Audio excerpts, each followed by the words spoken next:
ستړي مشئ زه رحمان بنورم دا پروګرام بی کاست دی د پښتون تحفظ مومنت یا ژغورنې غورځنګ د مشر ښاغلي منظور پښتین صاحب سره د دې مرکې لپاره ما 4 میاشتې کوشش وکړ او 4 میاشتې بعد زه کامیاب شوم چې دا غوسره نن دا مرکه کوم.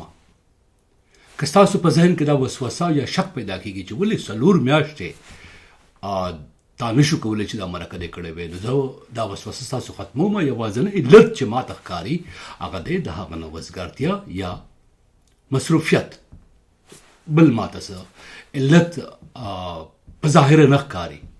کوي دې مرکه کې به زه تپوس وکړم چې د هغوی ژوند ته کوم خطر دی شته دی، څومره قوي دی، شرط وسي د هغه په هکله 60 کلونه ګمانونه کېږي هغه ټول به ختم شي. یوه خبره ولې دا مرکه کومه، دا ولې ضروري ده؟ ځکه چې هغه د یو ډېر لوی پښتنو د مزاحمتي تحریک مشر دی، نه یوازې په پښتونخوا کې په افغانستان کې د هغه نه ډېرې تمې دي، بلکې په نړیوال ډګر هم په امریکا کې په اروپا کې زه وینم چې د هغه ډېر پلویان دي او هغه ډېر پوخ یقین لري.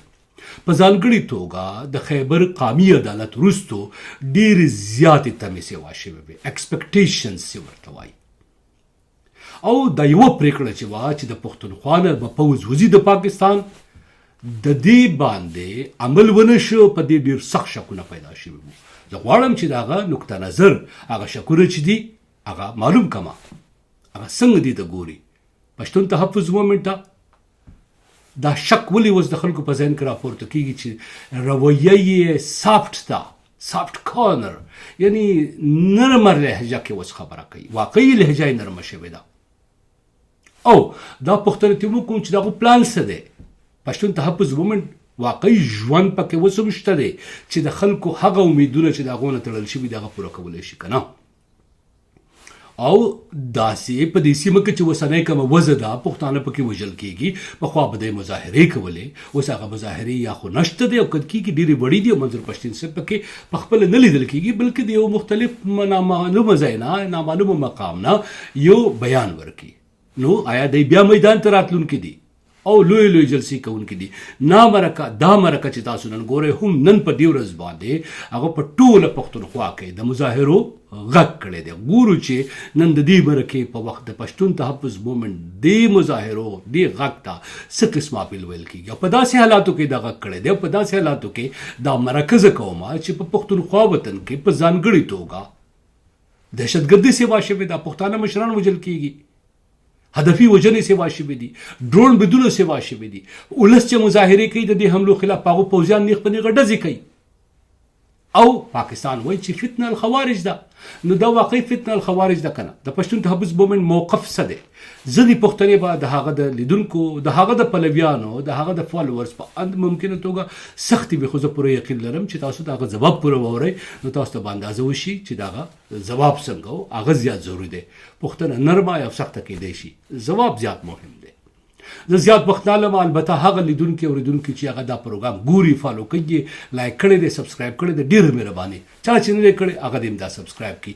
بی کاست یوټیوب چینل باندې به دا راځي. یوازې هغه خلک چې دا قینچي ورسره وي په فیسبوک باندې، ټویټر باندې، یوټیوب باندې، ټیک ټاک باندې، انسټاګرام باندې وړې وړې ټوټې اکثره زه ګورم د ماله پروګرامونه راکټ کېږي، ما پې شکایت کله نه دی کړی، خو اوس مجبوره شوم چې خپل چینل کاپي رایټ کړم. نړیوال کاپي رایټ قوانین چې دي او د میاشتې یو فیس ورکوم AI په ذریعه باندې هغو دا معلومولی شو چې دې چینل نه کومه برخه بغیر اجازه راغستل شوې ده د هغو چینل باندې سټرایک کېدی شي. که ستاسو په فیسبوک سټرایک کېږي، ټیک ټاک باندې، انسټاګرام باندې، نو زما طرف نه به نه وي، هغه به د لایسنس طرف نه وي. ممکنه توګه تاسو کوم جنجال کې مخ شئ، لہذا دغه ټوټې مه راکټ کوئ او که بیا خامخا غواړئ نو زما ایمیل شته دی، ایمیل ولیکئ، موږ به هغه ته ووایو چې دا اجازت موږ دغه ځای لپاره ورکړی دی.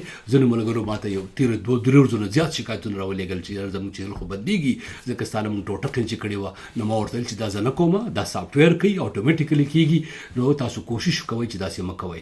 بهرحال راځئ چې دا مرکه وګورو، د دې مرکې په آخر کې ټوله مرکه وګورئ او په آخر کې هغه د خپلو پلویانو څه تمه لري دا هم واورئ.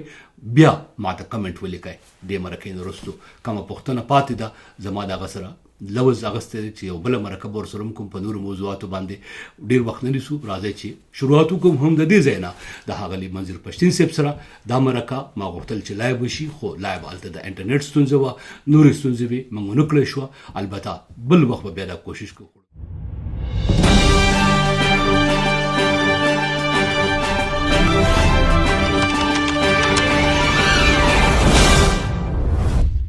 یو ور بیا ستړي مشه زه رحمان بنوریم دا پروګرام بی کاست او ما سره دا وخت څنګه تاسو ته ما ویلي دي د پښتون تحفظ مومنټ مشر محترم منظور احمد پښتين سے ملګری دی پښتين سے په پروګرام کته بخیر علی هم ستړي مشه تاسو ته هم او ټولو اوریدونکو ته سلام هم وایم، ستړي مه وایم، خدای مو آباد لره. ډیره زمانه بعد تاسو زمونږ مرکه کیږي او لیدونکي د ډیر وخت نه مانه هم ته پوښتنه به کول ممکنه توګه تاسو هم ډیره پوښتنې کیدي خپل تاسو بدلایل وی او ځل به تل لیدونکو دا وی ما چې ما کوشش ډیر کړی دی په دې تیر کال یو نیم کې او په تیر 2-3 میاشتو کې خو د دې خپل تحفظات مشکلات سیمه کې امنیتي چیلنجونه خو خبره شروع کوو مونږه په داسې حالاتو کې چې نن د پښتونخوا په باجوړ کې پوځي عملیات روان دي دور وړاندې په تیرا کې بدې پیښې شوې دي نیغ په نیغه ولس وجل شوی دی او څه موده مخکې په ډرون باندې ماشومان وجل شوي دي راځئ چې د دې ځای نه شروع کوو منظور پښتین صاحب ستاسو د جرګې ستاسو د تحریک ستاسو د غیر موجودګۍ په موضوع باندې ډېرې پوښتنې دي خو هغې ته د راتګ نه مخکې تازه حالاتو باندې لومړی پوښتنه به دا وکړم دا په باجوړ کې چې څه روان دي پوځي عملیات په تیرا کې چې څه وشو او په وزیرستان کې چې کوم ډرون بریدونه کیږي د پښتون تحفظ مومنټ د مشر په توګه دې مسایلو ته یا دې پرمختګونو ته تاسو خبرګون سره یقینا اول لږ باید د ولسونو خبره وکړو. زموږ وطن دی، زموږ ولسونه دي، دوی چې په تکلیف کې او په درد کې وینو او زموږ زړونه درد نه وي ورسره کړی. زه وایم هغه ورځ به د خدای رانه ولي چیرې.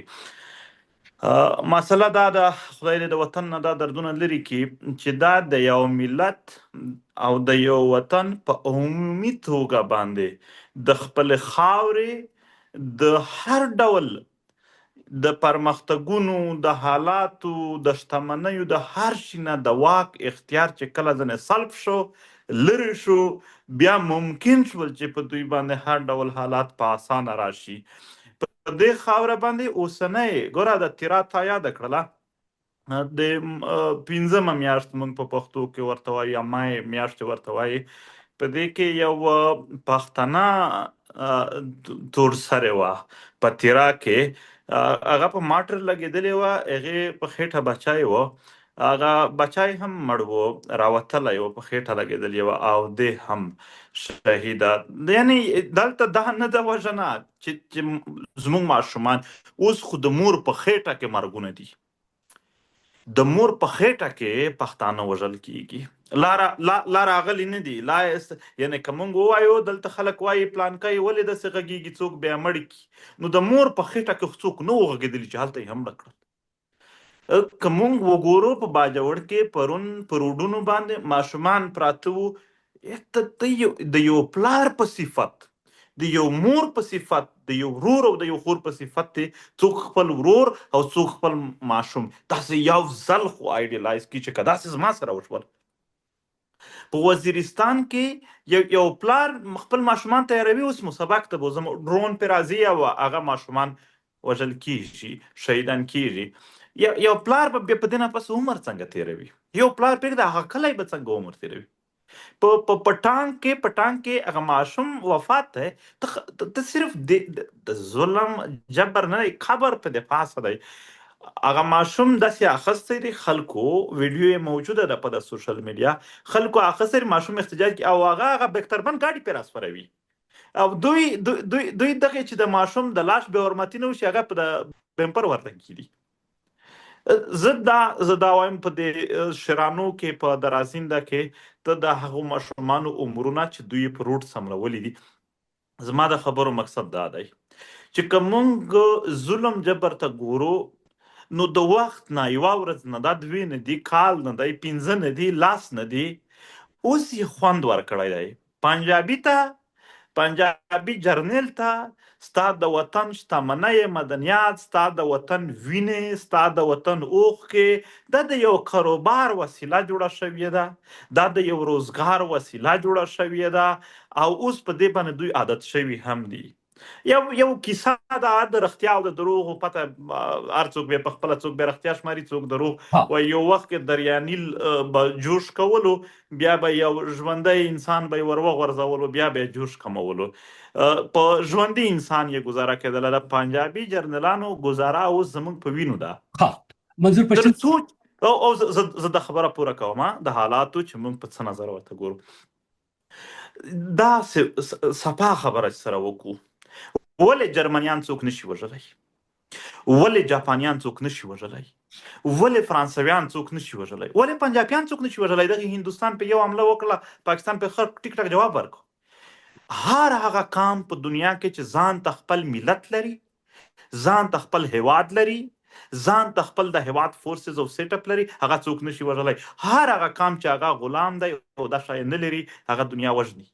هغه که په کشمیر کې وي، هغه که په پښتونخوا کې وي، هغه که په بلوچو سیمو کې وي، هر ځای کې چې څوک د خپل ملت، د خپل خاورې، د خپل وطن نه هیواد لري او نه څه پې واک لري، د هغو ټولو دغه حال دی. نو زما د خبرو مقصد دا دی چې دا ظلم جبر، موږ مظلومان کم، موږ محکومان زیات یو. موږ محکوم یو ځکه مظلوم یو. یعنی محکوم معنا غلام چې دی په خپل حالات، یعنی نن ټول پښتانه غواړي چې زموږ حالات ته سم شي. څه اختیار لري؟ هیڅ اختیار نه لري. ته نو چې ته اختیار نه په حالاتو لري، دلته موږ وایو هم دا لفظ زه نه استعمالوم، ځینې خلک استعمالوي، زموږ پولیس، زموږ ملیشا، زموږ پلانکی. ستا نه، دا د پنجابي جرنیل پولیس. هغه چې ورته ووایي هغه به مني، هغه به اوري. په دې خاوره باندې په کوم شي د پښتنو اختیار شته دی، هغه دې ماته وښایي. په خپل ژوند د اختیار نشته دی، په خپل کور ته تګ د اختیار نشته دی. اوس خو دې د تور سرو د پښتنو خویندو میندو په خېټه کې ماشومان دي، د هغو اختیار هم ختم شو.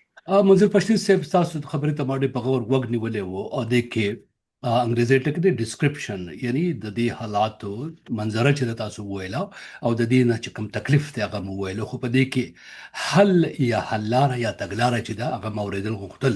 او زه غواړم چې په هغې کاونټر کوېسچن وکړم، خو ما سره نورې پوښتنې راتلونکي ستاسو تنظیم په هکله دي. اورېدونکو ته به زه وایم چې په هغې کې به د دې ځوابونه زه بیا واخلم، ځکه چې په دې زیات وخت نه اخیستل غواړم. منظور پښتین صاحب 2023 کې 11 اکتوبر جرګې ته ډیر زیات خلک هغه پښتنو ته غواړي ځوابونه واوري.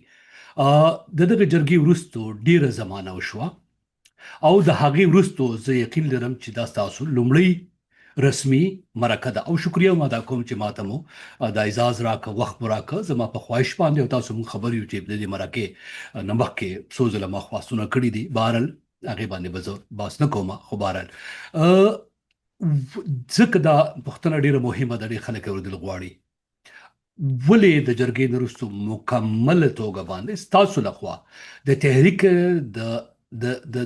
د مظاهرو، د کارکردګۍ، د جلوسونو ستاسو خپله موجودګي چې د خلکو دا شک کوي چې خاموشه شوی یا پردې ته لاړی، راته ووایئ چېرته وایي څه مو کول؟ ولې د جرګې د پرېکړو وروسته د خلکو دغه تمې تاسو پوره نه کړی شوې؟ زما په خیال سره څلور مختلف خبرې تا په یو کوېسچن کې راونیولې او څلور سره ځان لا کتاب خبرې دي. که لږ وخت وي بیا به زه په څلورو سرو بیل لږ خبره وکړم چې دا خبره یو د جرګې خبره کوو. د جرګه که مونږ وګورو په تاریخ کې دا ډول جرګه پښتون ملت نه ده شوې. آیا دا هسې وشوه؟ هیچا خوارې نه وې کړې، هیچا منډې نه وې وهلې. کلی ته تګ وشو، په کلی باندې د پی ټي ایم ملګرو ډیټا راټولوله. ته یقین وکړه یو ډیټا به چې ټولوله ټول ملت ته پته ده. دلته دا خبرې زما اوري، دا د پاکستان ادارې به ګرځېدلې چې ډیټا مه ورکوئ، په دوی بیا فایرونه کول، لارې ورته بندولې، خلک یې منع کړل چې بیا به ستاسو که ورک ورته یاد مو که موږ ورک بیا نه درکوو، که مو ورته شهید یاد که نور مو تنګوو. موږ په ډیره مشکلاتو کې ډیټا راټولوله چې دا ملت یو ټوس څه خبره ولري. دغه د خلکو د راټولولو دپاره دا په میلیونونو خلک هسې نه و راغلی، دا په میلیونونو یو ځای لا راته د خیبر پښتونخوا راته وښایه چې دې ډسټرکټ ته څه نه وې تللی.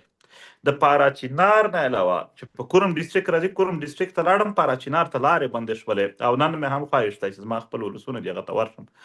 د دې نه نو ټول ملت د خیبر پښتونخوا چې څومره دی هغه یو ځای ته لاړل. د جنوبي پښتونخوا په تک بندیز و لارې بندې وې، زموږ ملګري هلته ورسېدل.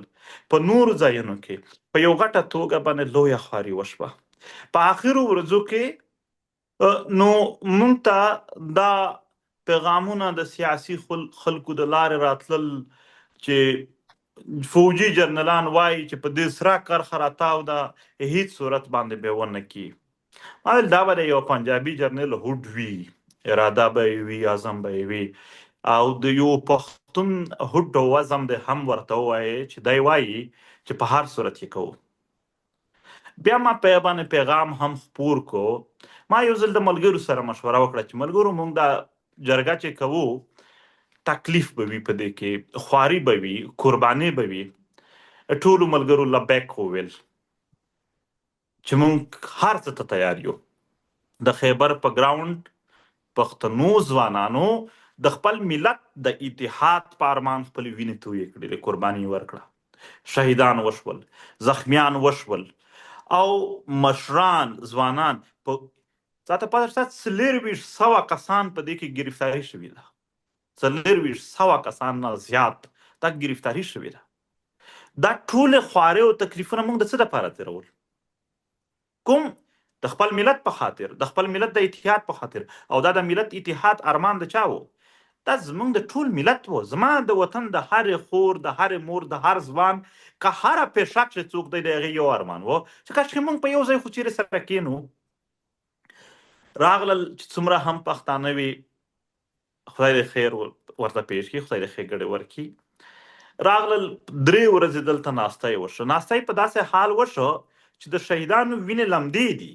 په دې ګراوند باندې ځای پر ځای خلکو تیږې راټول کړي دي چې دا د پلانکي د شهید وینې دي، دا د پلانکي. په داسې حالاتو کې موږ وکړل. بیا مو هم د خپل وعدې سره سم موږ صرف خبرې نه وې کړې، موږ یوه عظیمه وعده پوره کوله د خپل ملت سره. او هغه څنګه مو چې هغه ته ترتیب ښودلی و چې هر ضلع ته به بیل کیمپ ورکوو، یو به جلسه وي، په جرګه کې به مشران کینی، هلته به د هر تنظیم او د هر ضلع نه کس خبره کوي، د ملت دردونه به ورته ښایو، یو ډیټا به ورته پیش کوو. یو شی هم نه دی کم، اوس یې هم ریکارډ موجود دی د هر شي. هغې نه خبر یو د هغې د پرېکړو خبره ما تپوس دا راځم دا پرېکړو ته راځم. ګوره پرېکړې هم په ډېرو قربانۍ شوي دي. دا دې ځای ته کیسه ودرېدله چې په پی ټي ایم باندې بندیز ولګولو. پی ټي ایم د پاکستان په قانون چې ترهاګر تنظیم وګرځېده، د په هر ډول اکټیویټیز باندې پابندي ولګېدله. ام دلته مونږ خپلې پرېکړې چې کولې په دې انداز کې، په دې ورځ کې مونږ کېدای شي ډېرې ارادې لرلې، خو البته چې کله مو هلته ټولو په شریکه مشوره وکړه چې نه خیر دی، نور دې نه وي، دغه کار دې وشي. نو په هغه کې دننه بیا یو شریکه آخري جرګه جوړه شوله. دا د هرې پارټۍ نه کس راواخیستلو، ما نه دی راخیستی، دوی په راکړی دی. څنګه چې د بل ګوند او د بلې ضلعې یو کس و، داسې د پی ټي ایم نه هم صرف یو تن و. مونږ کېناستلو، همدا خبرې هغه ټول خلک موجود دي، په یو ټکي باندې بیس کېده او بیا په ووټینګ کېده. په ووټینګ کې کله چې د مدنیاتو ذکر راغی، نو پیږي ځین کې کونډي صاحب او څنورو کسانو وویل هم چې یعنی دا د داسې وي رضا لالا و نور و. نه احمد کریم کونډي چې د وسایلو په حواله سره ښه پوهه لري، بې له دې چې د کومې پارټۍ سره دی، خو البته دغه یو کار یې کړی دی چې په وسایلو باندې بیانونه د وخت نه ورکول او یو معلومات لري. دی شو رضا لالا نور دغه د جرګې چې کوم ممبر دا کېناستل، یو هغې هم هغه یو سیټ اپ راوړ، ټولو ووټینګ ورکړه چې دا هم ټیک دی. د دې جرګې اعلامیه چې کله جاري کېدله، ما بیرته دوی ته وویل هم چې په تاسو کې څوک اعلان کوي، داسې نه چې سبا یې په موږ یوازې راواچوئ، ځکه هم چې یوازې دا بوج که پی ټي ایم وړلی شولی، هېڅ جرګه راغوښته نه. جرګه چې راغوښته، خو دا داسې څه بوجونه و چې موږ 9 کاله خوارۍ وکړلې، په هغه کې پی ټي ایم په یوازې سر پورته کولی نه شو، نو چې ټول ملت ورته یو ځای شو. هغه هر شی وشول. بیا د سټیج نه موږ دغه اعلامیه جاري کړله چې د سټیج نه د هر شی وشول. ملت که څه هم ارمانونه زیات لرل خو چې څه ورته اعلان شول په هغه باندې هم یو د زړه یخوالی راغی چې که دا کارونه هم وشي دا هم یو پرمختګ دی. سمه ده. په دې 2 ورځې وتلې وې 2 په دې کې یو پریکړه اخري پریکړه دا وه د پریکړو چې یو اونۍ پس راتلونکي اتوار ته په 21 د اکتوبر زما په خیال سره دا به ټول ګوندونه ټولې ضلعې په شریکه په هره ضلع کې د دې په حمایت کې راوځي. دنیا ته به ښایي چې موږ د خپل ملي جرګې سره ولاړ یو. اوس دا ډېر غټ چیلنج و ځکه هم چې په دې پریکړو کې دا د پښتونخوا په تاریخ کې چې یو ځل دلته یعنی پاکستان جوړ دی دا فرست ټایم دی چې یو جرګه هیڅ مطالبه نه ده کړې، هیڅ ډیمانډ یې نه دی کړی د پاکستان نه. په دې جرګه کې هیڅ ډیمانډ نه دی موجود.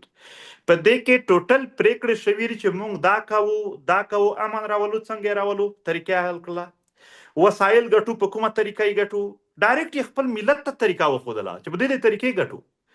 بجلی چې کومې دي موږ نه ورکوو داسې شی، د خپله ډایرکټ ملت پریکړه کوله، یعنې ځان یې نور د هر شي نه دوی بخښنه دې وي. زه یو ټکي باندې غواړم ستاسو نظر او موقف واضح شي. زه ډېر حده پورې ورسېدم تاسو وویل ستاسو د تحریک پلویان او دا مرکز څوک اوري په ممکنه توګه هغه لږ ګنګس وي چې دې ځای کې دا خبره ورته واضحه شي.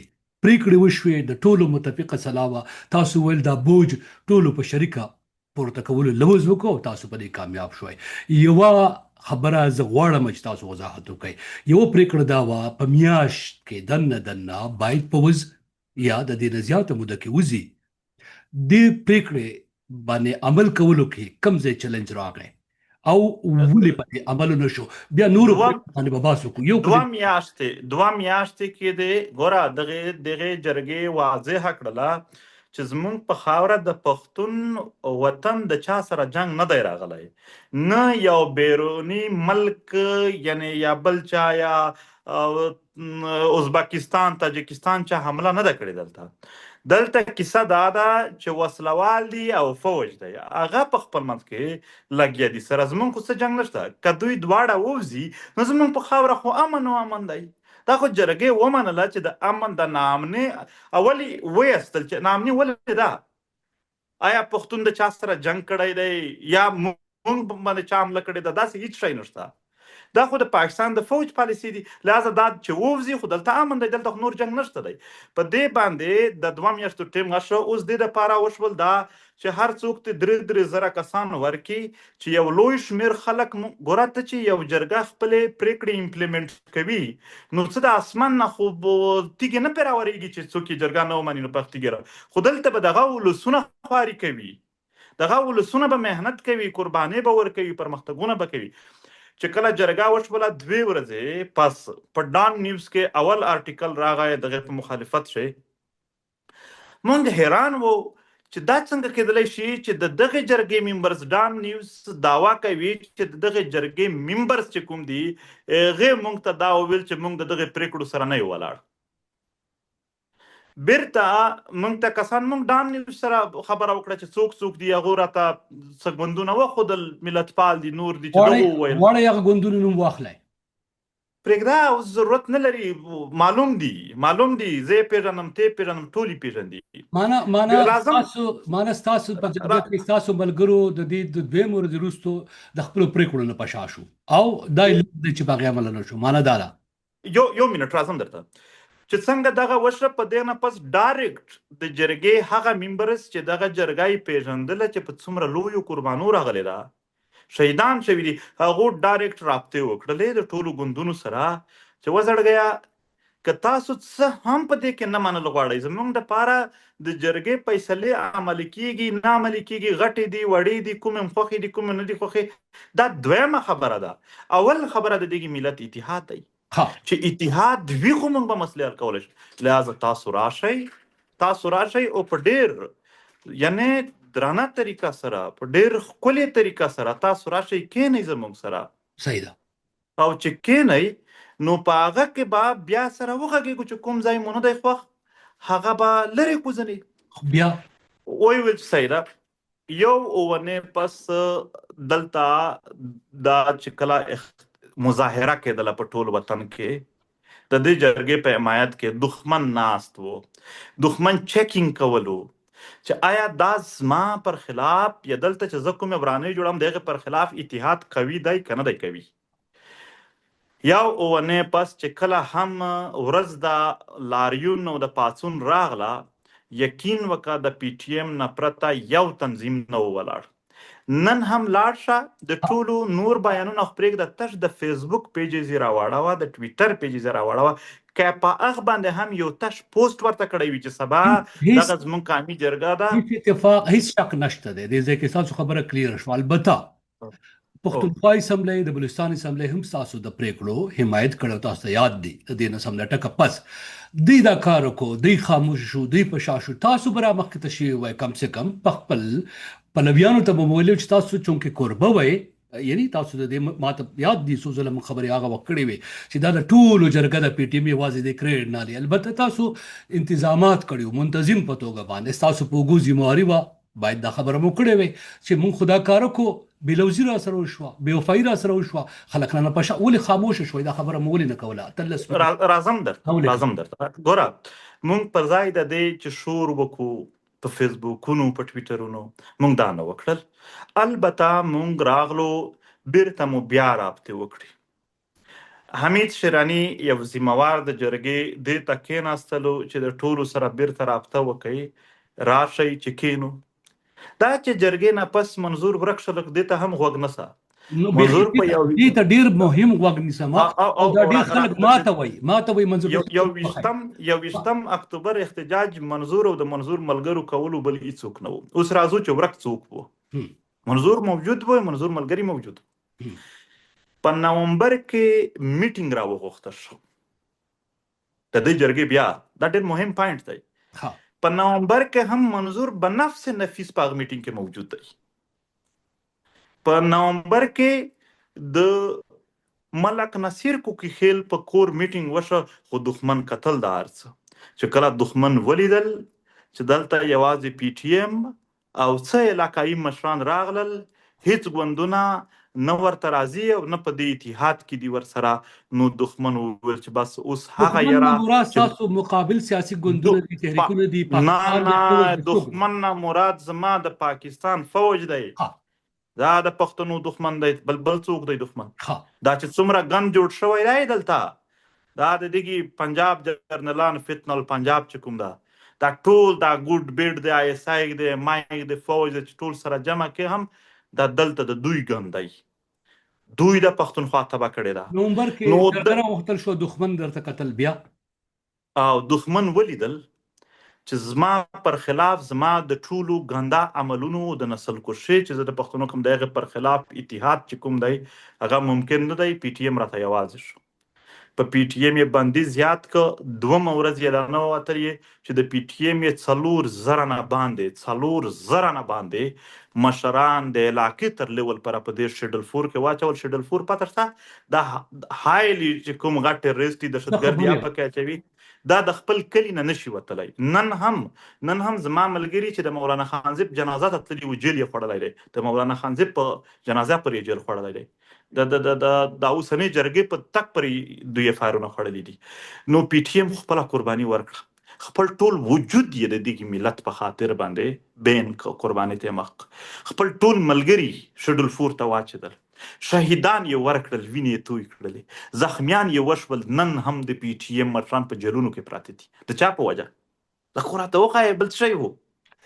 پی ټي ایم په نومبر کې هم د یو منټ درته وایم اکتوبر نه یادوم، نومبر یادوم. په نومبر کې میټینګ کېږي، منظور پکې موجود دی. دا چې وایي چې منظور چېرته دی، هغه خلکو ته چې تا هلته چېرته وې چې اتفاق جوړېده. په هغه نه پس په دغو میټینګ وکړه چې 22 نومبر ته به بل یو مظاهره وکړو د خپل ملت په خاطر چې څوک راغلي وو. ته یقین وکړه 22 نومبر ته چې بیا هم مظاهره وکړه، پی ټي ایم یوازې و. باوجود د پابندو سختو جیلونه یې وخوړل. د کراچۍ نه راواخله تر دغه ځای پوره په یو احتجاج باندې زموږ ملګرو جیلونه وخوړل، تکلیفونه یې تیر کړل. زما د خبرو مقصد دا دی چې په هغه نه پس موږ ته واضح جواب یا ډایرکټ یا انډایرکټ ملاو شو چې موږ اتحاد نه کوو. یو دوه سیاسي پارټۍ تګ میټینګ ته راکړی و، هغو اعتراضونه و چې موږ لښکر نه جوړو، موږ پوځي طالبان د دغو استلو په مطالبه کښې نه یو، د 2 میاشتې په ټیمونو کښې نه یو. ډېر یې وویل. ما ورته چې دا نور د هم راضي کي. موږ ټول ورسره راضي شو چې هر شی به ورسره ومنو، خو اتفاق مه ماتوئ. دا اتحاد د میلیونونو پښتنو مخې ته جوړ شوی دی. څه به یعنی زه نه پوهېږم چې دا خلک خو به ولسونو ته ځي هلته به څه وایي. په دې نه پس باقاعده بیا ما د ویډیو په ذریعه باندې دغه شیان ایکسپلین کړل چې دا کار روان دی. حتی که ما هغه مثال هم دغه ورکړ چې کلي کې ټرانسفارمر خراب و، نو کلي کښې یو خیرخوا سړي وویل جوړوو یې. کلیوال ورته دا ښه کار دی، سبا به 8 بجې ته راشو را وابخلو. هغه ویل ګاډی په ما بازار ته زوړم، خالي یې څوک را سره ور وخېژوي تر ګاډي پورې. نو سبا 8 بجې ته څوک دومره نه راوتل چې هغه ټرانسفارمر یې تر ځای په راورچېږه. هغه ویل زه په یوازې دا ځای بوج نشم چګولی، نور خو کار ته تیار یم. نو معنا دا وه چې دښمن کله هم ولیدل چې دا ملت د اتفاق نه دی. پی ټي ایم حقیقت دی د بندیزونو د لاسه د جیلونو ملګري ټول تقریبا په جیلونو کې وو. په داسې حالاتو کې پی ټي ایم د راتلونکي دپاره، چونکې سسټینیبلټي ډېر مهم شی دی چې که ته یو کار کوې چې بیا یې ته مستقل ساتلی شي اوږد. زموږ څه داسې کمې وې چې مستقل ساتل په یوازې سره د کارونو راته مشکل وو. نو موږ ویل چې تیاري به وکړو تر څو چې موږ بیا ملت ته راځو چې بیا موږ په دې کې نه وو خپل ملت ته ناست چې یاره پلانکي اتحاد نه راسره کولو، پلانکي نه راسره کولو، چې راځم چې د دې په خاطر باندې موږ یو مستقل داسې سیټ اپ راوړو چې په هغې کې دننه بغیر پلانکۍ و پلانکۍ نه و موږ خپل ملت ته خپل مزاحمت په مخ وړلی شو. اوس راځم زما و دې غته چې ګویا کې خاموش دی یا لیده نشي. اول خو یو ټکی بل استعمالېږي، ورک دی، پټ دی. یو خو ورک او پټ خو هغه وي هم چې نه خط راځي، نه خبر راځي، نه بیان راځي. نن هم چې په پښتون وطن کې هر څه ظلم کېږي، تر زما سخت موقف خو د بل چا نشته دی. بیان هم راځي، هر شی راځي. ورکول نشته دی، ورکول نشته دی. هغه ارمان چې څوک ونه لري، په خدای چې تر څو د پښتنو دښمن په دې خاوره نسکور نه وي او پښتانه یو لوی عظمت ته نه وي رسېدلی، تر هغې پوره زموږ د شهیدانو قبرونه د مزاحمتونو نشانونه دي، ته لا ژوندي مو یادوي. نو خبره دغه وه چې دا غشول. اوس راځه چې حکمت عملي په دې کې لږ څه وه. زه لږ دا واضح کومه. پاکستان یو غر راوړ داسې چې د یو ګوند مشر ونیسه، بیا بیرته هغه نور ټول کمزوري که. یعنې پی ټي آی نه مشر ونیول. اوس دومره غټه پارټۍ باوجود هم هغه داسې څه نشي کولی. د بلوچو نه یو د دوی د تنظیم څو کسان مشران ونیول مشرتابه. نن هغه ډېر وبښئ موږ ټول ورسره ولاړ یو، خو د 14 لکو پر ځای اوس 14 کسان د اسلام آباد پریس کلب مخ ته ناست وي. که موږ وګورو ګلګت بلتستان کې ډېر لوی احتجاجونه کېدل، مشرتابه یې لرې کړله. نو یو نوې پالیسي دوی راوړله. دلته ما ته 2 اپشن راغلل مخ ته.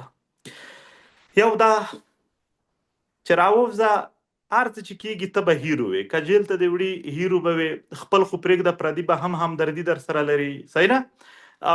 بده خبره به څوک نه کوي، ښې به کوي، امیدونه به هم د خلکو چک پاتې وي. او په پښتو وطن کې به د ستا پر خلاف د خبرو کولو سړی ځکه هم نه وي چې ته به په جیل کې پروت وي. دا د ځان هیرو کول. خو البته تنظیم او تنظیمي د مزاحمت سیټ اپ دا له منځه تللو، هغه یو مرکزیت چې هینډل کوي. زموږ الریډي ملګري په جیلونو کې وو. دوم دا راغی چې نه خیر دی، ته په ځان سخته تېره که، ته د نوي هیرو د هیرو په ځای درته کنځل کېږي، ودې شي. تا ته به د ښه په ځای بد ویلل کېږي. پردي خو پرېږده، په خپلو کې به کنفیوژن اچېږي. خو البته ستا تحریک او د تحریک له اړخه د ممکن مزاحمت امیدونه دا دواړه به ژوندي وي. زما د خبرو مقصد دا و چې تر څو دلته یو مستقل او یو دروند یو داسې چې موږ خپل ملت لر تر اوږد مزل پر بوتلی شو، هغه سیټ اپ په خاطر باندې پی ټي ایم لږ څه احتیاطونه وکړل، خو ډېر یې نه دي کړي. زه اوس درته ښایم. یو منټ به خلي راکوي، یو منټ به. خو دا احتیاطونه هم ډېر لږ دي، زیات نه دي. تر دې حده پورې دي چې یوازې ګوره د پی ټي ایم اکټیویټي شته نه. دا اوس وخت کې جلسه مونږ کړې نه ده چې ووایي چې دی چیرې و.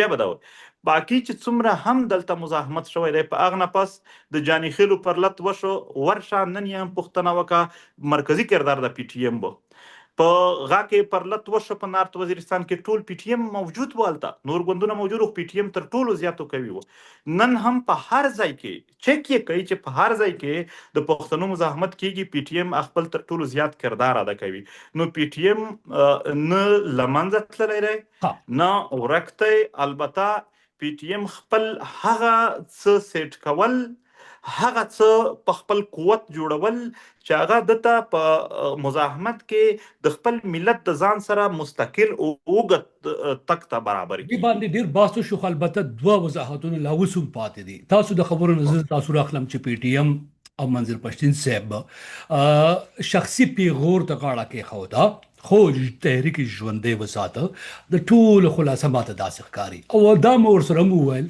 که څه ماته داسې ښکاري چې سټریټجي یا پلان او منصوبه مو جوړوله تاسو ما سره خبرو تیار شوي تاسو لیدونکو اوریدونکو تاسو پلویان د پیژنم په امریکا کې په اروپا کې پاکستان کې افغانستان کې ټول نړۍ کې دي هغه به غواړي چې تاسو ورته وایي سب سټریټجي مو جوړ کړه سم منصوبه مو تیار کړه په دومره موده کې چې قرباني مو ورکړه د پیغور نو حاصل منصوبه صدا زما په خیال سره اوس هم لا مونږ لږ وخت لا نور هم مونږ ته شته دی خو بیا هم مزاحمت درېدلی نه دی سبا نه بله ورځ د جرګې له اړخه غدی په 1 اګست باندې نو هغې ته هم تر ټولو زیات مونږ تیار یو زمونږ مزاحمت درېدلی نه دی خو البته تیاري مو لا هم لږ وخت اخلي اوس وخت له مخې خپله سټریټیجي نشو بیانولی ولې دلته که مونږ ملګری لرو دښمن هم لرو هغه دښمن هم بیا وخت له مخې هغه ته تیاری نسی مونږ چې څومره ضربه ورکولی شو هغه بیا هغه شان مونږ ورکولی نشو محترم منظر پښتین صاحب دې ځای کې ډیر باسو شو خو بیا هم دوه وضاحتونه غواړي چې نور موضوعاتو باندې باس زم د هغې نه مخکې یو ټکی تاسو استعمال ک د ملت اتحاد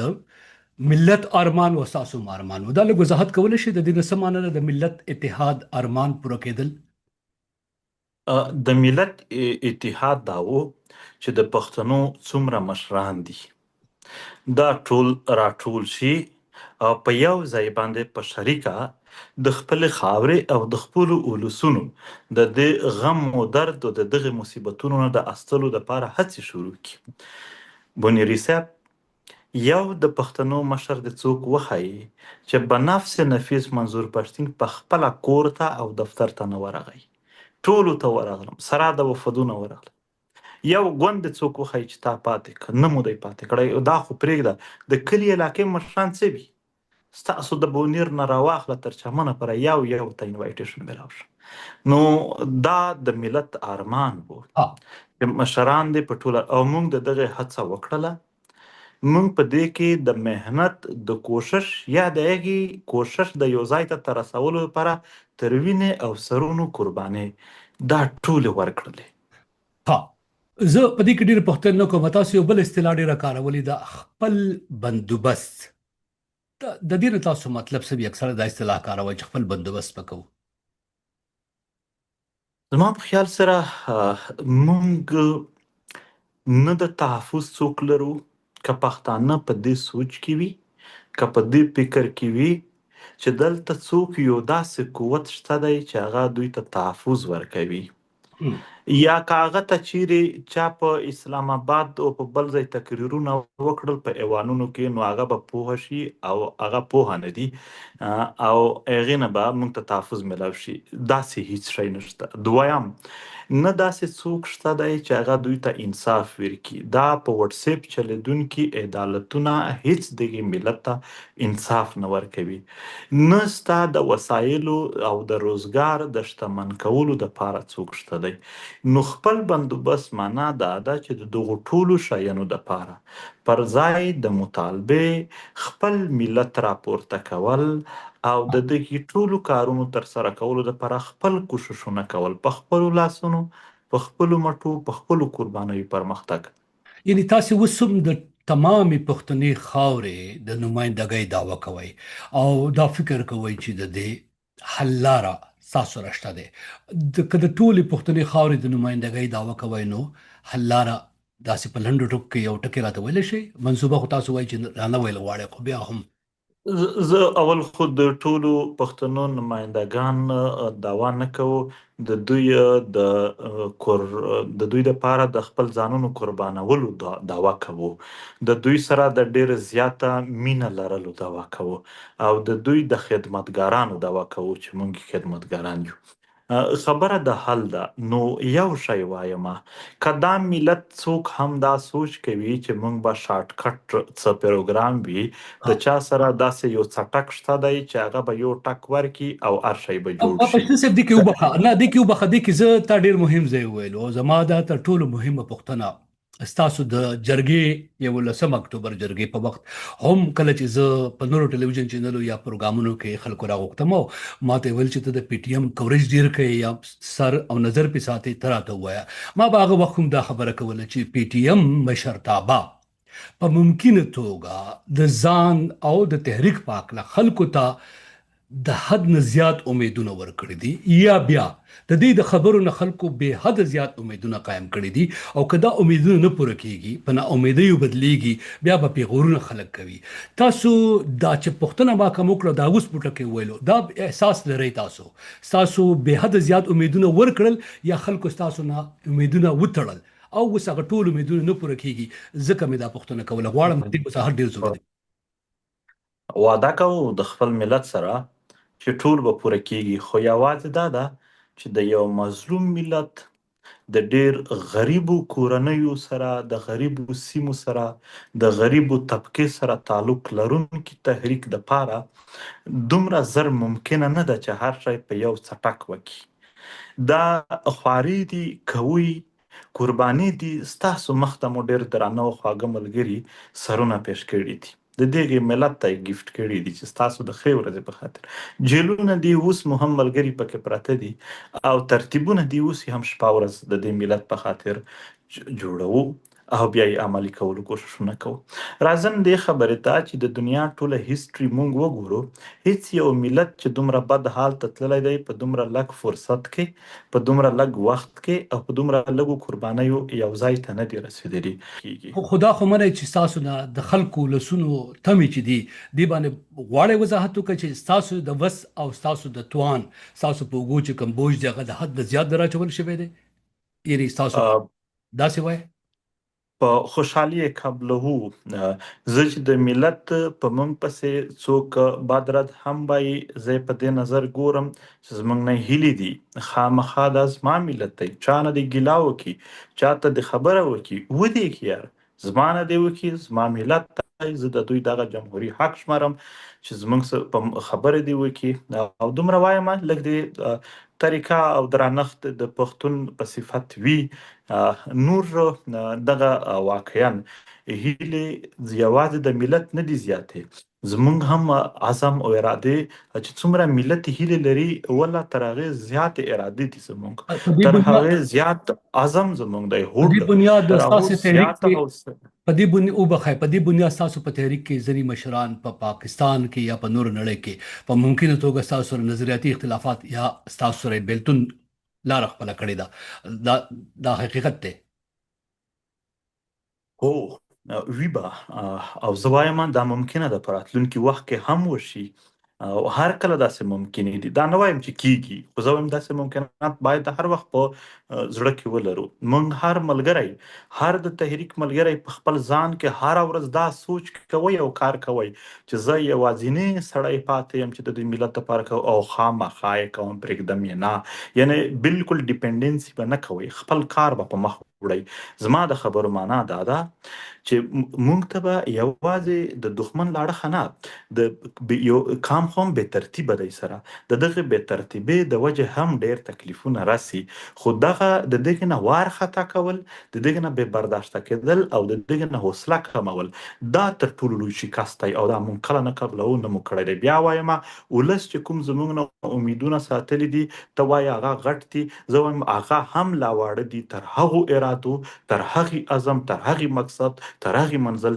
چې موږ په خپل ذهنونو کې لرلی او د هغې د پوره کولو لپاره کوششونه کوو منظور پښتون صاحب ستاسو تحریک چې څنګه زه څارم یا د هغې مرکې کوم ستاسو تحریک باندې خبرونه جوړوم د یو خبریال په توګه زه په امریکا کې یم نو د صدر ټرمپ د 2 ځله انتخاباتو کورج ما وکړ ډېر د نږدې نه او ډېر د نږدې نه مې هغه وڅارل او د هغه یو سټریټجي داسې معلومېده چې هغه دغه شان یو پلان لري چې امریکا لیټس میک امریکا ګریټ اگین.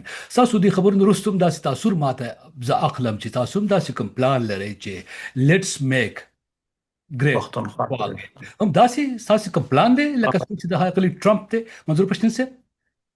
زما په خیال سره ټرمپ د یو ډېر پرمختللي هیواد چې هغه خپل ډېر منظم فورسز بارډرز سیټ اپ او یو ایجوکیټډ تعلیم یافته د خپل وطن د حالاتو مطابق هر شی لري او په دنیا کې ډېر لوی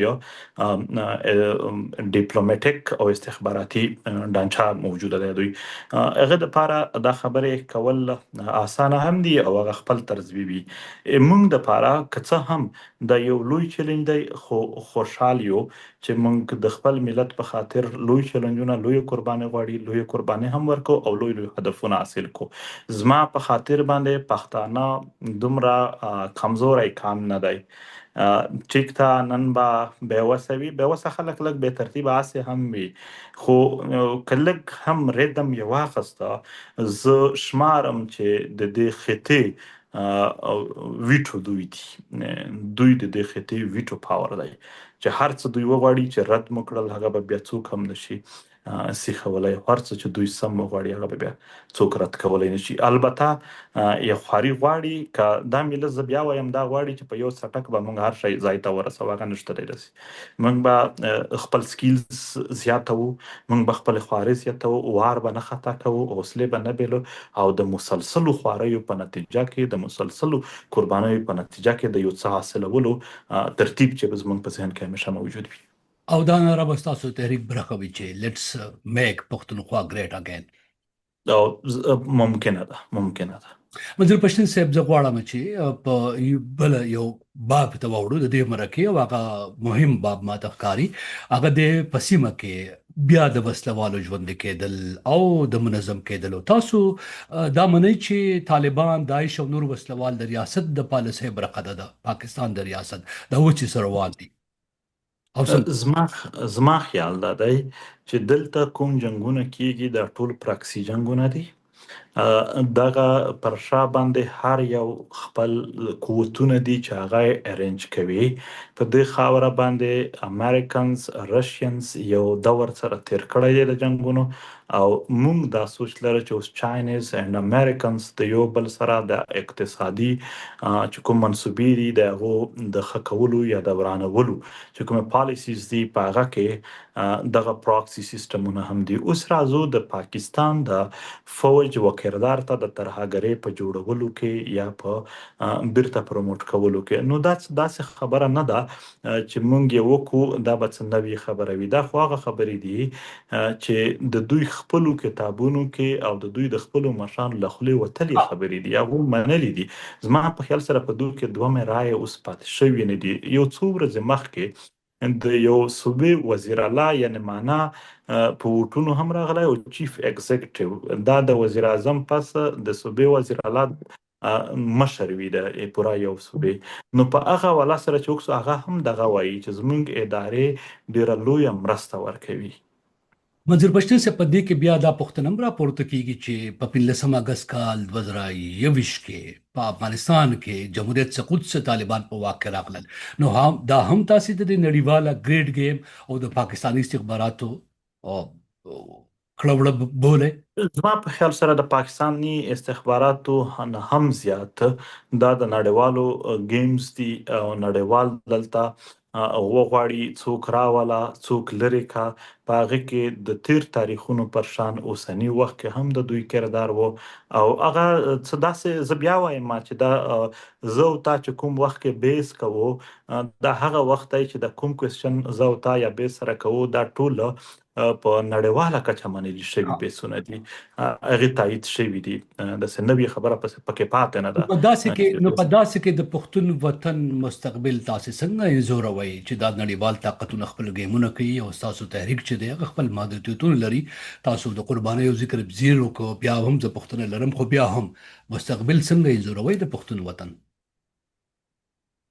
زه وایم که امریکایان یو کام وي، که چینایان یو کام وي، که پنجابیان یو کام وي، که عربان یو کام وي، مونږ هم یو کام یو. دوی به خپلې منصبې لري، مونږ خپلې لرو. ټیک ده، دوی به زورور وي، زمونږ به زور دومره نه وي، خو الحمدلله د قربانۍ ارادې مو تر دوی زیاتې لوړې دي. که دوی دلته د خپلو شومو د خپلو خونړۍ منصوبې دپاره کار کولی شي، مونږ یې ولې نه د یو حق مبارزې او د خپل وطن د دفاع دپاره نه ها وکړو؟ نو زمونږ زه وایم مونږ د چا غلامان نه یو، او د خپل خاورې، د خپل وطن، د خپل ملت په حق کې، په دفاع کې، که د دنیا د امریکې نه راواخله، چین او د پاکستان تر جنرالانو لپاره د هر چا مخې ته ودرېږو. او که په دې سب کې زموږ نه هیڅ نه وشول، یو تاریخ به دا وي چې پښتنو په ټیټ سر څه نه وو منل، سرونه یې مات شوي وو، خو غلامي قبوله کړې نه وه دوی. منظور پښتین صاحب یو بل باب ته وسوړم او هغه باندې ډیر خلک باس کول غواړي، اوریدل غواړي. زه هم غواړم چې تاسو نه په خپل وورم تاسو شخصي لیدلوري او تاسو ته موجود خطر او غواخونه لومبه د غواخونو او خطرو په اړه کې مونږ پوه کړئ، که څه هم ډیر ملګری به تاسو ممکن دوغه خبر وي څه قسمه غواخونو او خطرو سره تاسو مخ یې چې کوم تاسو دا وخت په اولسي ډګر یا منظره باندې حق شانته لکه په خوا چې وي نه لیدل کېږي. کوم قوي خطرونه شته دي؟ څه قسم خطرونه دي؟ هیڅ که خطرونه وي هم هیڅ ذکر یې نه کوم، هیڅ خطر محسوس کوم هم نه. زه د دغې د وجې نه یم عام په مجالسو کې یعنی حاضر نه یم چې که ګویا کې ماته څه خطر دی د هغې نه ځان له ښه وایم. په خدای چې د وطن چې ټول هم راته له هرې خوا د بارودو ډک کړي، د خپلې خاورې او د خپل وطن نه موږ نه پرشا کېږو. خو محتاط همدا شوې منظور پښتین صاحب ته محتاط شوې. لږ باید موږ و تاریخ ته وګورو. آیا هغه ورځې د چا نه هېرې شولې چې چمن ته او پیټه ته زموږ په تګ بندیزونه او د ټوپکو د فایرینګونو په منځ کې د خپل ولس ته رسېدل؟ هغه ورځې هېرې شولې چې باجوړ مومند ته به تلم خو ټوله ځکه مې دا لارې به د دوی پوښتنه خو ځکه مې دا په پوښتنه فورسز وکړه چې ځکه مې دا ستاسو پوښتنه وکړه چې محتاط شوي یې لکه داسې د معلومه. بونیر تر امبلینه راواخله، د چمن تر غرونو پر هره لار نه وه ماته نیولې شوې، او زه نه یم پرې ورغلی. نو مطلب زما د محتاطۍ دا نه دی چې دلته زه څه د خطر نه، خطر زما ته اوله ورځ هم موجود و، نن هم موجود دی. زما د خپلو ملګرو، د ګیلمندو، د ارمان لوڼي، خړ کمر، د خیبر شهیدان، د مفتي منیر شاکر، مولانا خانزیب، تر دوی زه لوی نه یم. دوی زما دپاره دومره حیثیت لري، ډېر لوی خلک دی، ډېر ښه خلک دی. نو چې هغه شهیدان کېږي زما څه شی؟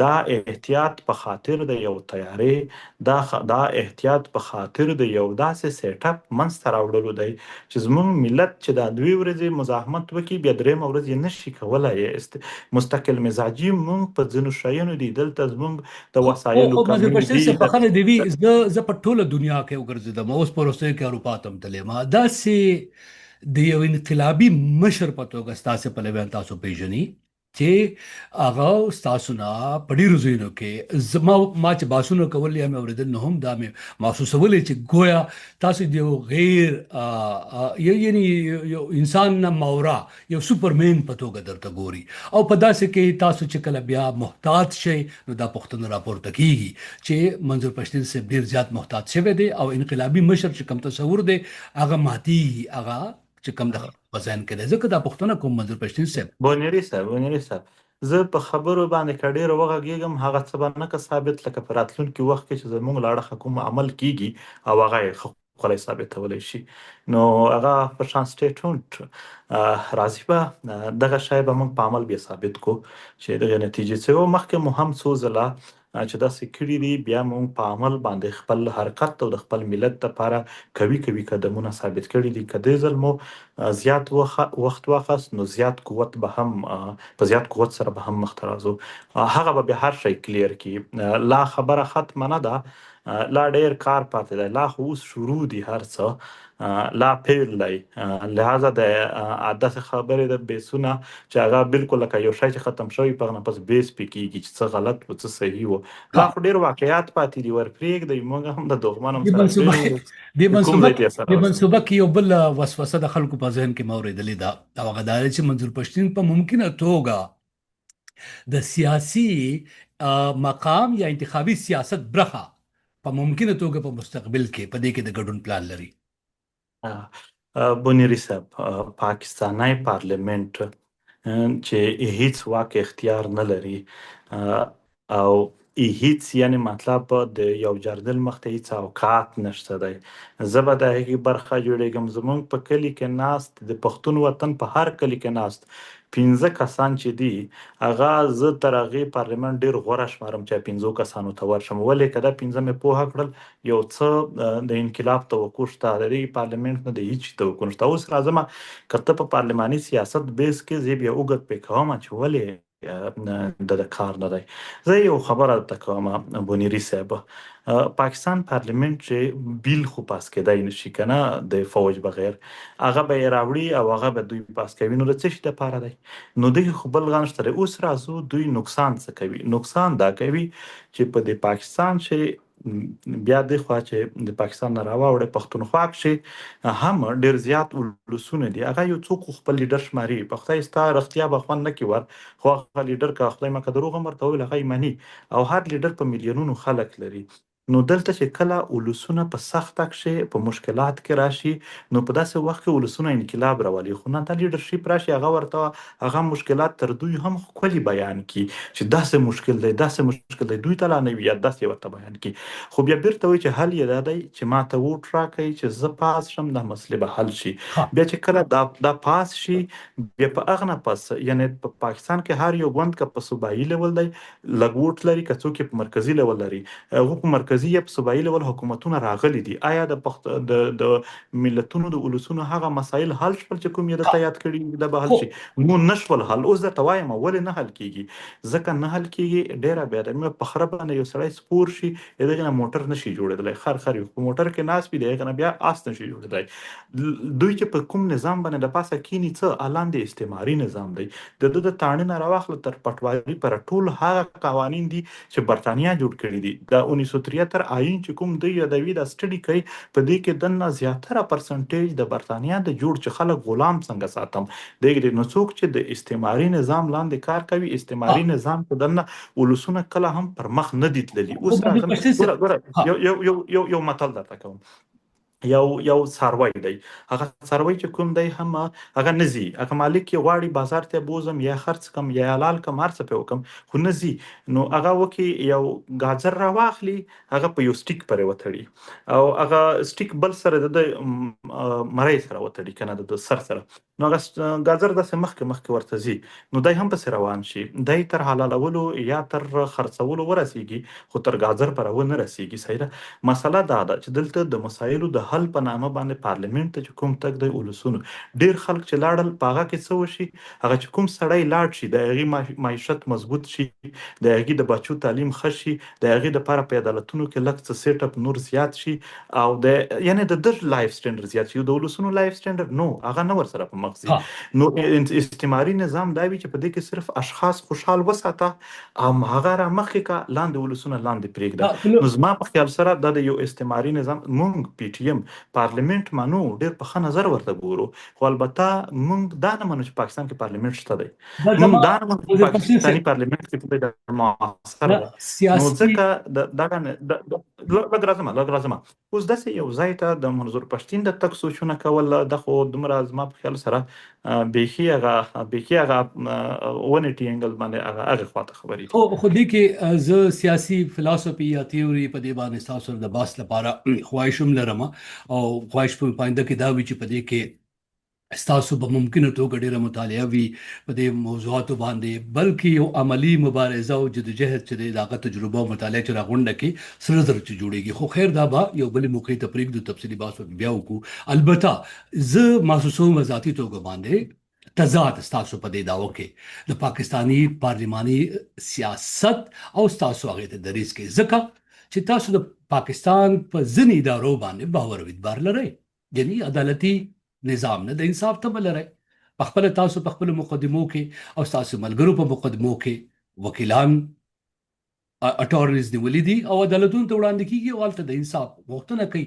نو که چېرې په پاکستاني نظام کې په ځینې باندې اعتبار لرئ، په ځینې نه لرئ، نو دا تضاد نه دی منظور پښتین صاحب؟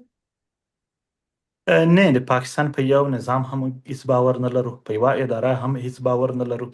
داسې وه چې مذاکرات ته راشي د دوی پارلیمنت سره هم مذاکرات کوو. عدالت یې هم موږ بحثیت یو وسیله د وقتي طور باندې د خپلو ملګرو د یو یعنې د څه مشکلاتو نه د لرې کولو لپاره به طور یو وسیله استعمالوو. ها باقي دا انتهایی به باوره دي. دوی نه پارلماني نظام، نه یې عدالتي نظام، نه یې فوجي نظام، یو نظام یې هم نه د باور دی او نه یې شته دی. ټول د فوجي جرنیلانو چې کوم دي د هغې غلامان دي او د هغې لاندې کار کوي. نو داسې هیڅ شی نشته دی. او نه په اوسني وخت کې خو موږ بالکل هغه عیني حقوق ټکی هم نه کوو، بلکې دا وایو چې یونایټډ نیشن چې کوم انساني حقوق ټاکلي دي هغه مطابق تیرول کېدي. ها او منظور پښتون صاحب دی کې تاسو د ملګرو بیا ذکر تاسو وکړو په مقدمو باندې، ما هم پوښتنه وکړله. زه غواړم چې په ځانګړي توګه راته ویلی شي څونه ملګري مو دا وخت په قیدونو کې دي، زندانونو کې دي، او څه قسمه داسې خلاصه که راته ووایه غټې مقدمې څه قسمه جوړې دي په هغو باندې. زموږ سمه ده چې په 14-15 جیلونو باندې وګرځولو. اوس په سیند کې دی. مقدمې هغه سیند اندرون سیند علاقې دي، سمه ده چې په عمر بیا لیدلې نه دي. په هغو علاقو کې د احتجاج او د جلسې د چرس د پوډرو د دغو شیانو دي. په بل خوا چې وګورئ علي وزیر چې یو ځل یې په اسلام آباد کې نیولی او بیا پنجاب ته یوړ، بیا بلوچستان ته، بیا سیند ته ویې ګرځولو. ټولې دغه مطالبې دي او دا ټولې مقدمې دي هم داسې چې دوی په جیلونو کې دننه موجود دي او بهر یې په یوه ښار کې مقدمه پرې کړې ده چې په دغه ښار کې دا وکړل. او سړی په جیل کې موجود دی، خو جیل ریکارډ یې داسې مقدمې هم شته په هغه ورځ دوی د جج مخ ته ولاړ دي او په هغه ورځ مقدمه پرې شوې ده چې په پلانکي ښار کې داسې وکړل. نو بل ملک نصیر کوکي خیل دی چې په خیبر پښتونخوا کې دلته گرفتار و، دلته یې جیلونه وخوړل، بیا پنجاب ته، بیا اوس ورک دی. دا 15 ورځې کېږي چې هغه ورک دی. سپین ږیری په دې عمر کې د پاکستان ریاست، یعنې ته یقین وکړه ابونیري صاحب په دنیا کې وګورئ د دښمنانو هم په خپل منځ کې د مخالف فوجونو هم او د دښمن فوجونو هم یو څه نه څه رولز وي. همدغه پاکستان د هند فوجیان ابینندن او نور نیولي دي، د فوجي اصولو مطابق یې بیرته ورکړي دي. ته یقین وکړه دښمن سره چې کومه رویه ده هم هغه هم نشته دی. موږ د غلامانو په حواله سره هم چې څومره سټډي کړې ده، دومره د غلامانو سره سپکه رویه چا نه ده کړې لکه پاکستان چې د پښتنو سره کوي. منظور پښتون صاحب زه یو بل مهمه پوښتنه زما په ذهن کې ډېر به خلاصې جوړلې او زه په هغې باندې غواړم چې لږ بحث وکړم. او دا ځکه غواړم چې زه کله چې ما تاسو ته خواست کړی دی د مرکې لپاره، نو تاسو خپل ترمنځ څه نه څه زمونږ خبرې هم شوي دي او د هغې نه یو احساس زه کوم. او ستاسو ملګرو نه البته زه وخت په وخت پوښتنې کوم. ستاسو په مصروفیت دی او خبریال په توګه دا زما حق دی ځان خبرو ساتم. د هغې په بنیاد زه یو خبره کوم، سیاسي تګلارې یا پلانونه او نړیوال سیاسي تحریکونه. خو دې نه مخکې یو ټکي پاتې شو تر اوسه پورې او ډېر غټ دی او دا وخت ډېر غټ بحث روان دی. او هغه تاسو په شروع کې به ویلي هم چې کونډي صاحب ذکر چې مو کله کوو چې د پښتنو وسایل ډېر پښتانه اوس دا شک کوي چې په پښتونخوا کې په پخوانو قبایلو سیمو کې دا یو پلان او منصوبه نړیواله روانه ده چې ترهګري ځکه سیوا شوه چې دا وسایل چې دي دا وفاق په لاس کې واخلي او امریکې له ټیکې ورکړي. په دې عقل تاسو دې ته څنګه ګورئ؟ دا یو مفروضه، دا یو تیوري ده، دا یو حقیقت دی؟ نو لږ زه ګراوند ریالټي درته وایم. راته ووایه. پاکستان لګیا دی 28م ترمیم راوستل غواړي. 28م ترمیم کې به دا د امریکې په خوښه دی. امریکې ورته وویل چې دا به تاسو کوئ. د فارن پالیسي چې کومه ده، فارن کمیټې چې کومه ده، په دې کې کسان دي هغو تصدیق هم کړی دی. زه بیا بیرته اف د ریکارډ ته ویلی شم چې په هغه کې MNS دي، هغو دغه تصدیق هم کړی دی.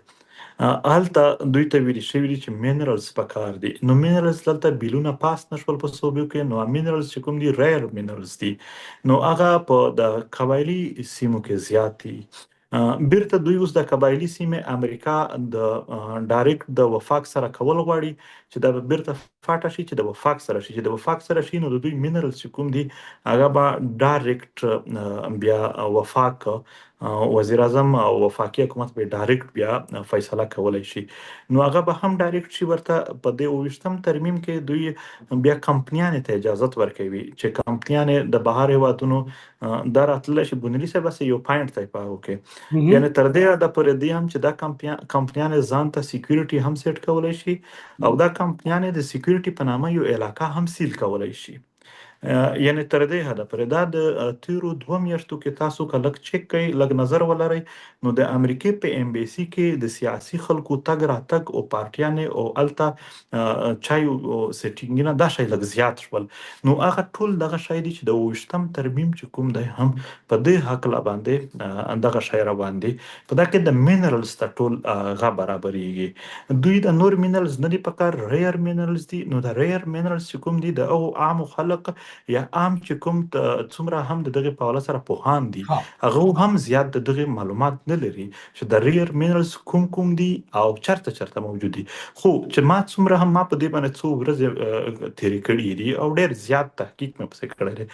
نو وزیرستانونه دواړه دي او څه د چترال هم د خوسیمه په راتللی شي اما داسې نور هم څه قبایلی اضلاع کې نو دغه شایدي او نور د کوم عام مینرالز دي دغه لپاره هم پاکستان په دې ژوب کې په کلا سیف الله کې په شین کې او په نورو سیمو کې په لکونو ایکړز مکه چې کومې دي هغه هم الارټ کړی دي هغه خواته چې کوم د پښتنو سیمې دي هلته خو بیل هم پاس کړای دی.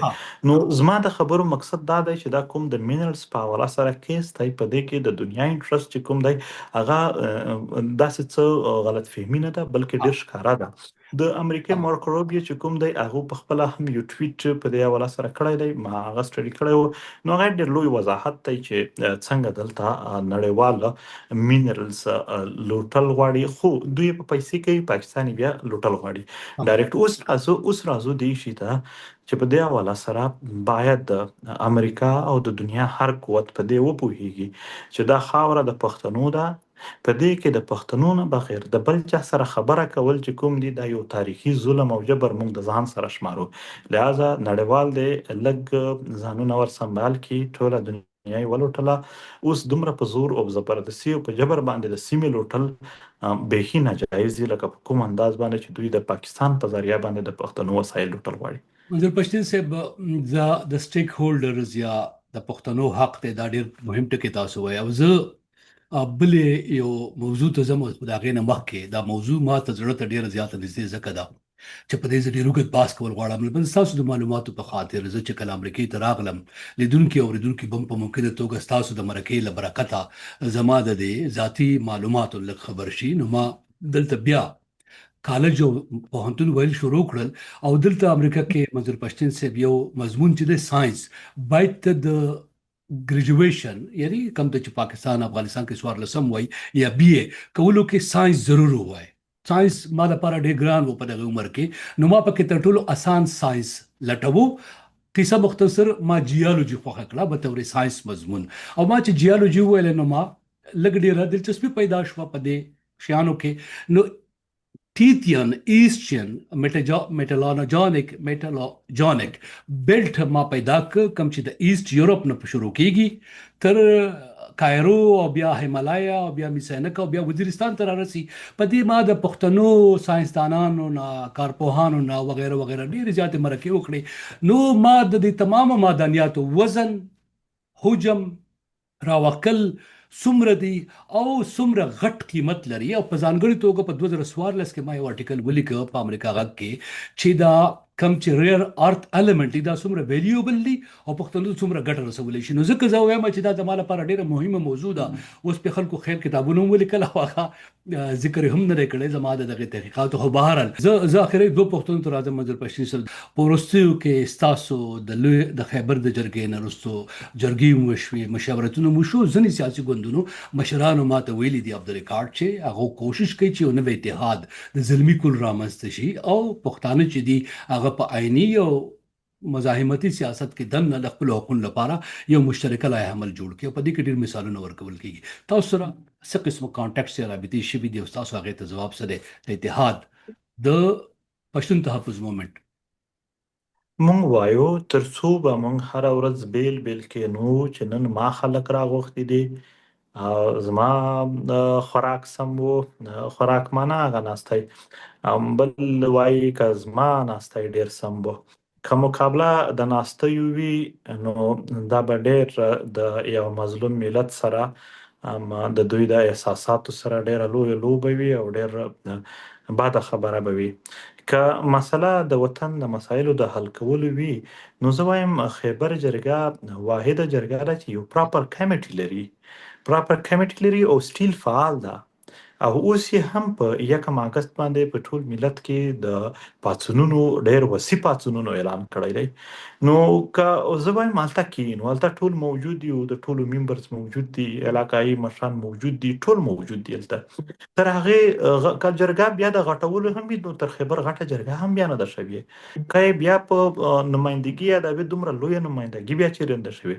او که د کام له اړخه منډیټ یادوي نو دومره لوی ملت ورته موجود وو او ټولو منډیټ ورته حاصل دی.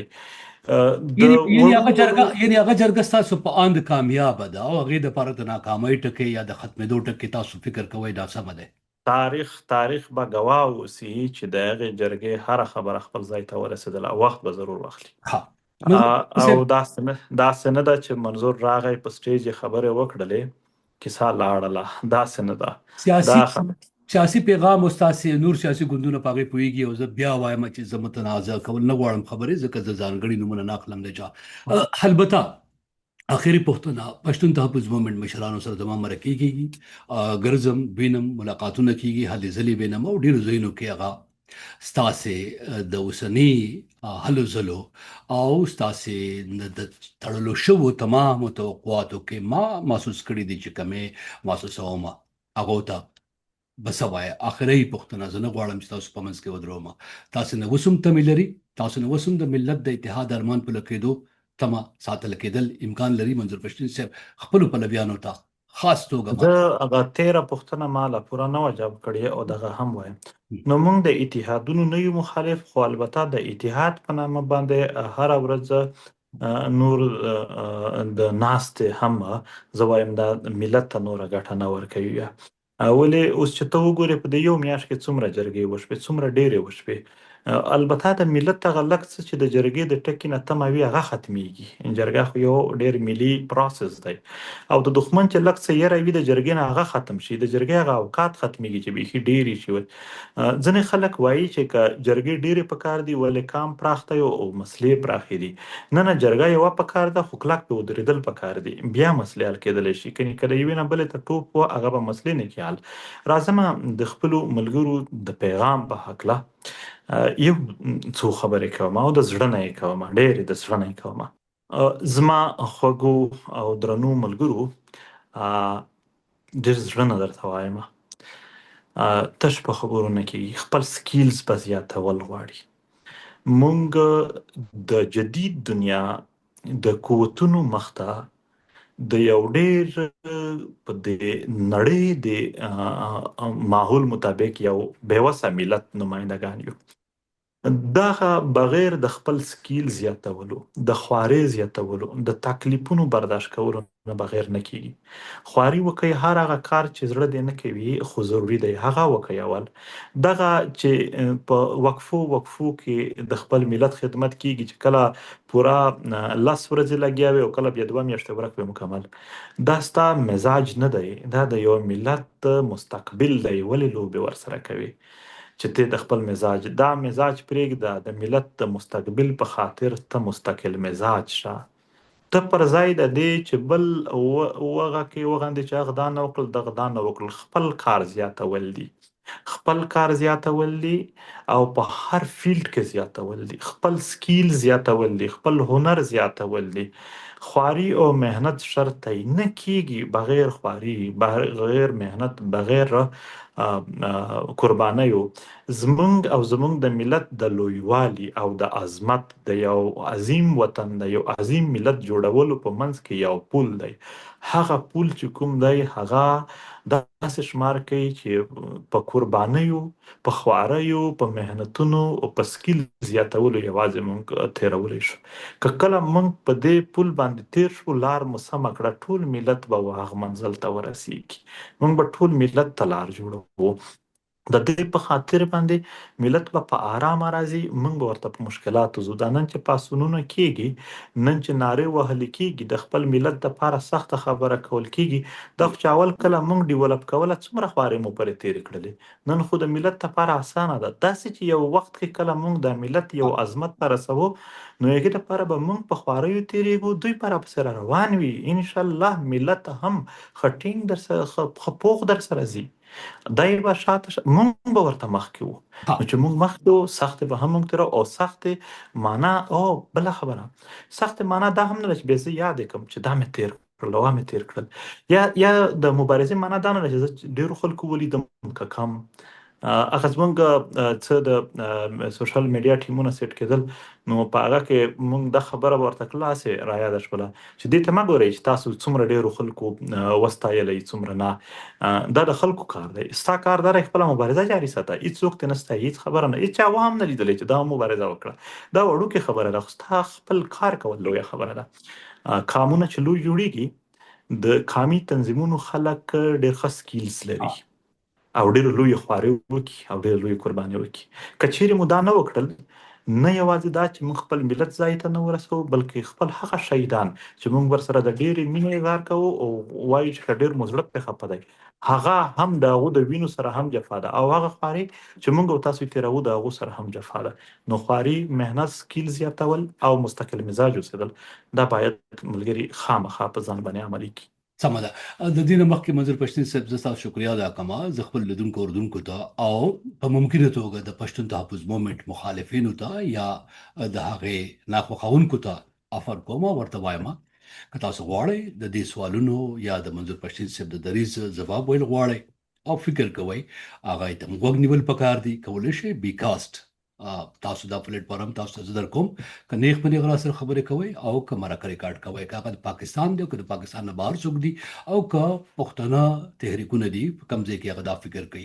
لیدونکي اردونکي هم کولی شي موږ ته کمنټ وکړي، نظر شریک کړي او د منظور پښتون صاحب نه آینده کې کومه موضوع چې سیاسي فلسفه ده او په هغې غواړي اورېدل غواړي، زه به کوشش دا کوم چې دې ته یو وار بیا زحمت ورکړم. زه منظور پښتون صاحب په ځانګړې توګه ستاسو ډېره شکریا ادا کوم. ما په شروع کې هم لیدونکو اردونکو ته ویلي دي چې څومره تاسو د دې مرکې لپاره ما سره مهرباني کړې ده او ورسره هغه امنیت ستونزې، تکنیکي ستونزې، تاسو د ملګرو مهرباني، زه د زړه له تاسو شکریا ادا کوم چې زموږ پروګرام ته بیکاسټ او ماته مو وخت راکړه. ډېره مننه محترم جناب بنيري صاحب، تاسو ته هم ستاینه او سلام دواړه دي چې د ډیوا ریډیو خبریالان چې ډېر تکړه او قابل خلک وو، په هغه کې تا خو د خپل کار په مخ یووړ او تر هغه مخکې دې هم لا زیات او ښه کړه، او بلکې زه وایم دغه د تقلید شي، نور ملګري دې هم دغه کوشش وکړي، پر ځای دغه چې دلته د فوجي ادارو لخوا جوړ شوي چینل اثر ولري، باید زموږ د ملت ته دغه شان زلمي او دغه شان وګړي هغه چې سکیلز لري، هغه باید خپل سکیلز مطابق د خپل وطن خبره وکړي، د خپل حالاتو خبره وکړي، بلا شک او شبهه غیر جانبدار دی وکړي، خو ودې کې نو ستاسو دغه هڅه هم ښکلې ده. الله مو ښکلې لره، الله مو ښه لره، الله مو اباد لره. ډېره مننه.